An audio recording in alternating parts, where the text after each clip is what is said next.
Hello everyone, বেগুনের আজ আমি আপনাদের জন্য নিয়ে চলে এসেছি একদম নতুন আর ইউনিক ধরনের একটা রেসিপি। শীতকালে কিন্তু জ্বর সর্দি কাশি সবার বাড়িতেই প্রায় লেগে থাকে, মুখের স্বাদ কিন্তু ভালো লাগে না। তাই এইভাবে কিন্তু আপনারা একবার কালো জিরে রসুন দিয়ে বেগুনের রেসিপিটা অবশ্যই তৈরি করে দেখবেন। সবার প্রথমে দেখুন এখানে কড়াইয়ের মধ্যে একদমই সামান্য পরিমাণ তেল নিয়েছি। এখানে কিন্তু একদম সামান্য তেলেরই ব্যবহার করতে হবে। সাথে দিয়ে দেবো 1 চামচ পরিমাণে কালো জিরে, আর তার সাথে দিয়ে দেবো 8 থেকে 10 কোয়া মতো রসুন দিয়ে এটাকে খুব ভালো করে মিডিয়াম লো ফ্লেমে ভাজতে হবে। যখন দেখবেন রসুনের কালারটা এরকম সুন্দরভাবে চেঞ্জ হয়ে আসছে হালকা হালকা, তখন এর মধ্যে আপনাদের দিয়ে দিতে হবে পেঁয়াজ। এখানে আমি 3টে মিডিয়াম সাইজের পেঁয়াজ ব্যবহার করেছি। পেঁয়াজগুলোকে দিয়ে এবার খুব ভালো করে অনবরত নাড়াচাড়া করে ভাজতে হবে। পেঁয়াজগুলোর কালার যাতে একদম লালচে না হয়ে যায় সেটাও মাথায় রাখতে হবে। আর লো মিডিয়াম করেই কিন্তু ভাজতে হবে যাতে পেঁয়াজটা সুন্দরভাবে সিদ্ধ হয়ে যায়, কোনো রকম পেঁয়াজের যাতে কাঁচা গন্ধ না থাকে। সাথে এখানে দিয়ে দেবো 4টে কাঁচা লঙ্কা। আপনারা অবশ্যই আপনাদের ঝাল অনুযায়ী লঙ্কাটা ব্যবহার করবেন। এখানে এবার পেঁয়াজের এই লাচ্ছাগুলো খুলে দেবো একটা একটা করে। এতে কি হবে, পেঁয়াজটা সুন্দরভাবে ভাজা হবে।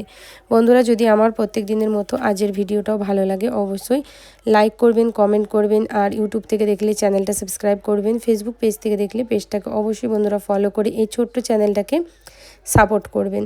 এখানে দিয়ে দিলাম একটা শুকনো লঙ্কা, দিয়ে এটাকেও কিন্তু নাড়াচাড়া করে নিয়েছি। আর লাস্টে এর মধ্যে দিয়ে দিতে হবে সামান্য পরিমাণ ধনিয়া পাতা। যখন দেখবেন পেঁয়াজের কালারটা একদম চেঞ্জ হয়ে যাচ্ছে, লাস্টে কিন্তু ধনিয়া পাতাটা দিয়ে একটু নাড়িয়ে চাড়িয়ে এটাকে এবার তুলে ফেলতে হবে। ধনিয়া পাতাগুলো দেখুন এখন গুটিয়ে গুটিয়ে আছে, কিন্তু এরকম একদমই নেতিয়ে যাবে, তখন ভাববেন যে ভালোভাবে ধনিয়া পাতাটাও ভাজা হয়ে গেছে। চলুন এগুলোকে আলাদা একটা বাসনের মধ্যে তুলে নিচ্ছি, আর তুলে নিয়ে এগুলোকে আমি তারপরে দেখাচ্ছি কি করতে হবে।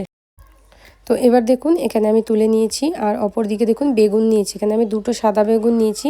বেগুনগুলোকে প্রথমে কিন্তু ধুয়ে নিয়েছিলাম সুন্দর করে জল ঝরিয়ে নিয়ে। এবার এর মধ্যে দিয়ে দেবো হলুদ আর নুন। আপনারা চাইলে বেগুনটাকে কিন্তু আগেও নুন হলুদ মাখিয়ে রাখতে পারবেন। এখানে আমি এইমাত্রই মাখিয়ে রাখলাম, দিয়ে সঙ্গে সঙ্গে ভাজবো, কোনো রকম অসুবিধা নেই। এখানে আমি দিয়ে দিচ্ছি কিছুটা পরিমাণ তেল, 2 চামচ মতো। আপনারা চাইলে বেশি কম তেলটা পরিমাণ অনুযায়ী অবশ্যই করে নেবেন। আর তেলটা খুব ভালো করে গরম করে নিয়ে এবার আমি বেগুনগুলোকে এক এক করে দিয়ে দেবো। দিয়ে বেগুনগুলোকে খুব ভালো করে ভাজতে হবে। প্রথমে বেগুনটাকে আমাদেরকে একদিকটা খুব ভালো করে ভাজা করে নিতে হবে যাতে সুন্দরভাবে সিদ্ধ হয়ে যায় বেগুনটা। সেজন্য এখানে আমি একটা ঢাকা দিয়ে দেবো, ঢাকা চাপা দিয়ে রেখে দেবো 1 থেকে 1.5 মিনিট মতো। তাহলে কিন্তু দেখবেন একদিকটা খুব সুন্দরভাবে সিদ্ধ হয়ে যাবে। তো এখানে দেখুন 1 মিনিট হয়ে গেছে, নিচের দিকটা ভালোভাবে সিদ্ধ হয়ে গেছে। এবার বেগুনগুলোকে একবার আমি উল্টিয়ে দেবো। সুন্দর করে বেগুনগুলোকে উল্টিয়ে দিচ্ছি। উল্টিয়ে দেওয়ার পরে এটাকে আবার আমি ঢেকে রেখে দেবো আরও 1 মিনিটের জন্যে। বেগুনগুলো যাতে সুন্দরভাবে সিদ্ধ হয় সেজন্যই ঢেকে রাখবেন। বেগুন ভাজতে কিন্তু এই সাদা বেগুনগুলো ভাজতে তেলটা কিন্তু খুবই কম লাগে।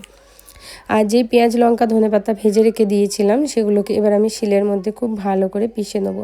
আপনারা চাইলে মিক্সিং জারের মধ্যেও বেটে নিতে পারেন, কোনো রকম অসুবিধা নেই। শিলে পিষলে এটা খুব বেশি টেস্টি হয়। তো এখানে আমি মশলাটা এইভাবে তুলে নিলাম, তুলে এটা আলাদা একটা বাটির মধ্যে আমি রেখে দেবো। তারপরে নেক্সট প্রসেসে যাচ্ছি।